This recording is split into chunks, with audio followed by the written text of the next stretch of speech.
Okay, so we're back, and I'm off. Come on, Shawn, keep up. That would be the difference between a 117 and an 88 for sure. Feels a little different. It does. Holy cow.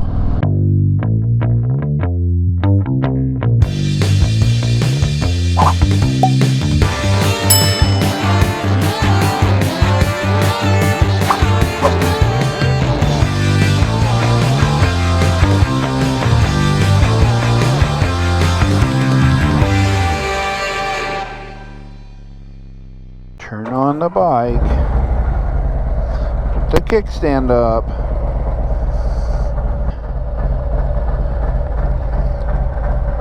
Look at that cam hitting. Welcome back, good life riders. Today I am on a Road Glide, 2019 Road Glide CVO. You got it. And a 117 with a torque cam. Yes. Stage 2 is what So, have you ever done burnouts? I have not done burnouts. I see people do them. Enjoy watching them, but that's about the extent of it.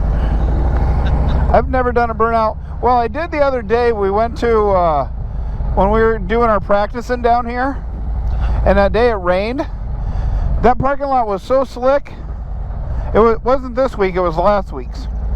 That parking lot was so slick. I was like, man, there ain't no way I'm doing this. We were all like, no way. So that was when Bradley and I went down. Yeah, it was an accident waiting to happen. Bradley and I went down to, found that other one down by the fairgrounds. I'll go on the outside. Okay. I'll tell you, I've done burnouts on that bike on accident, just where I pulled the throttle a little heavy, and maybe I found some loose ground. I felt like I'd done a burnout. It wasn't it. But this year's actually, because the last time we took that, I felt a little squilly when I put around it. And you know, that bike is one of those that you just don't know. It is. It most certainly is. So I rode this bike earlier. We went on a little ride and nothing recorded. So we're going to try this again. And I'm going to tell you a little bit what I think of this bike. May have to pull over and try to start that. Yeah, that's fine. Now I see where that whole blinker thing is. Yeah. Oh, hello.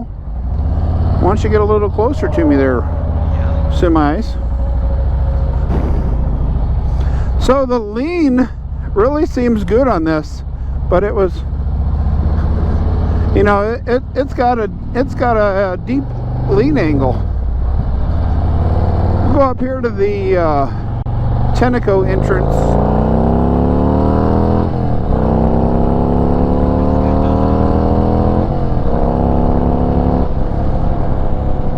Yeah. She likes to go. Oh, okay, maybe we'll go to the second one. Okay, hold on a second. Maybe just, the brakes are a little squishy on that bike, aren't they? Oh, we're good. Okay, so we're back, and I'm off. Come on, Shawn, keep up.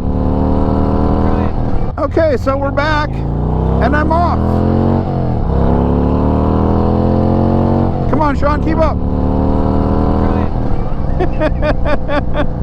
That would be the difference between a 117 and an 88 for sure. Feels a little different. It does. Holy cow. So this is my first time ever riding a Road Glide, and this is Gonna be an expensive ride. it might be.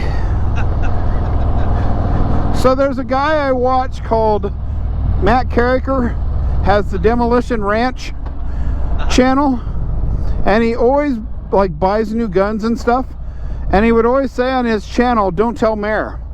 So we're gonna say don't tell Jamie.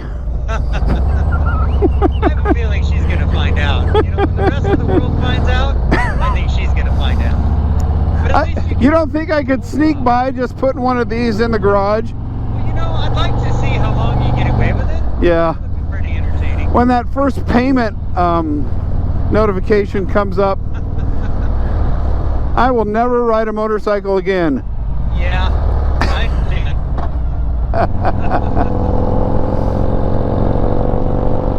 So as you've seen from the little bit, this bike has some serious pickup, but it also, it has a Clockworks, is this a 12-inch? I think it's a 12-inch, that's correct. Has the 12-inch on the front, and it's a CVO, so it has the half highway bars. Yeah, And highway bars, I think is what they call it. Has a detachable tour pack, and it's a chop tour pack. It's also been lowered. So the original owner was a little shorter and decided that he intentionally wanted it low to the ground. So we all know what that does. That you lose a little bit of suspension travel there. So if you hit a big bump and you've got a lot of weight on, you're probably going to feel a little bit more than you would on one that is not low. but I haven't noticed it really in the, you know, when we were riding. I guess the real test would be going down that one road in Seward there. That road is horrible. That main road through Seward, Yeah, they really need to redo that. yeah.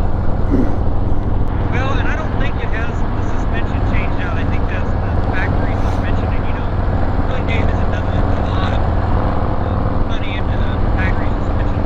And you know, that's what is frustrating me with the CVO models. Yeah, you'd think they'd put the top of the line of everything, you know, make connections with Legend suspension or something and put that in, and And back in the day, they used to say that the CVO had one builder from start to finish, and that builder signed the bottom of the gas tank. And I don't know if that's still the case, or if that was just a myth that I heard, but I heard that story once. you haven't taken your gas tank off to find out? No, I haven't taken my gas tank off. But, you know, there are a lot of nice finishes on the CVO, and if you were to buy a bike without all those CVO finishes and add them, you could far exceed the value of the bike rather than just buying the CVO to begin with. Yeah. So there's some things that definitely make some sense. But over time, since I've owned CVOs, because I would say I've had CVOs, I've seen the feature sets get smaller. Do you know with the new ones, like the 2021s and that, do they same still? You think it's less? Yeah, I mean, they keep adding features like RDRS, and I've had a bike with RDRS, so I can tell you firsthand how it works. I've actually ridden that bike in rain as well, so it was straight by a CVO. So I've really had the blessing to have a lot of different bikes that have riding because of those features. I'll tell you, at the end of the day, riding any bike, I still love to ride at the end of the day. It's not about all the bells and whistles and pretty paint. It's about the ride. Yes, I agree. But this bike does have a very nice ride.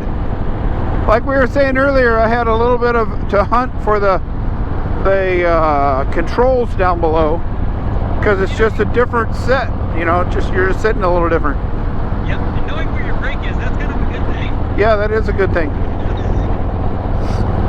Yeah, initially when we took off and we stopped at that first stop, you know, that first stoplight when we took off from the cafe, I was like, I couldn't find it, so I had to use just the front brake. Yep. So it's a good thing I was straight up and down. Well, and I've been told by a lot of experienced riders that they don't even use the rear brake. They only use the front brake for everything because that's where any your stuff power is to begin with. I don't know why you wouldn't use your rear brake. I know there's more stopping power in your front brake, but if you do any kind of control of the bike, you have to use your rear brake. Yep, I use both. Yeah. I actually use my rear brake more than my front brake. Yeah, that's where I'm at too. I use my front brake as kind of my finishing brake. So let me tell you a little bit about what I think of this bike after riding it while we're trying to fix our little headset problems here. I thought this was an extremely solid bike, extremely fun to ride with the 117 stage 2 with the torque cam. Very torquey. Taking off, man, that baby was a rocket. And I didn't even get on it that hard. I do like the way that you sit back on the Road Glide and down into the bike. I think I still like my Batwing fairing a little bit better. I also like my full tour pack. I don't think the half tour pack or the chop tour pack would be very, what do you say, very practical for long distance riding that I do. But I do think the ride on the bike was extremely, extremely solid. It did seem a little bit heavy going into turns because of that fat tire that it has on the front. But it did turn great. I thought it had a great lean angle, as I said in the video. And I really like the bike. But it's a 13-year newer bike. Felt more solid than mine riding it. I thank Shawn very much for letting me ride my first Road Glide and for doing a vlog with me.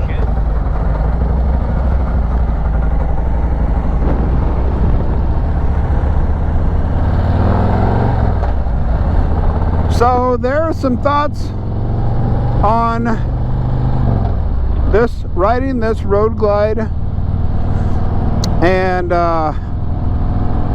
thanks for joining us.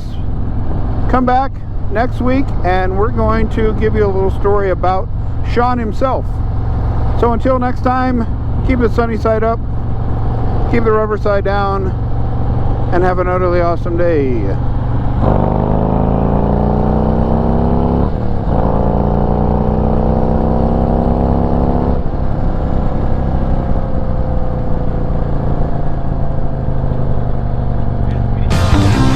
Okay, now we can stop it.